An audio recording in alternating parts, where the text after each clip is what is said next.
Alors ici, on a coutume de dire que quand on rentre par cette porte, on remonte l'histoire, puisqu'on va d'une époque, on va dire la partie la plus récente qui est datée de la Seconde Guerre mondiale avec les Allemands, et pour remonter jusqu'à avant la guerre de 30 ans dans la partie de carrière.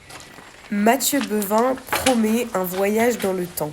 Le souterrain se développe sous les 10 hectares du parc du domaine de la Cité, 28 galeries, 300 chambres et muches, mais aussi des lieux de fête.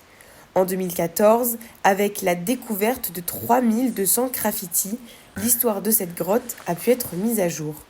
Vous avez un nom, vous avez une région et puis vous avez un pays.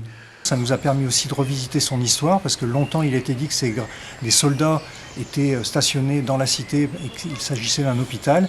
Et en fait, en travaillant sur ces graffitis, on a pu se rendre compte que en fait, les soldats venaient en visite comme de simples touristes pour prendre un peu de bon temps loin du fracas des bombes durant la Première Guerre mondiale.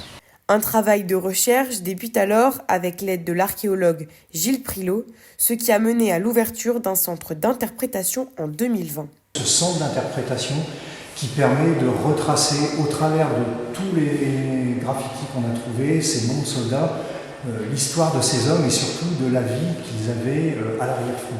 Parce qu'ici, à Namur, on est dans une zone d'arrière-front et c'est un autre aspect de la guerre. Ici, c'est une guerre joyeuse, vivante. On ne parle pas de tranchées, on ne parle pas de bombes, on ne parle pas de morts. On parle d'hommes qui sont entre copains, qui visitent des lieux, des curiosités comme la cité souterraine et qui sont venus passer un bon moment ici. Grâce à de nombreux éléments biographiques, l'équipe de la Cité a réussi à mettre un visage sur ces signatures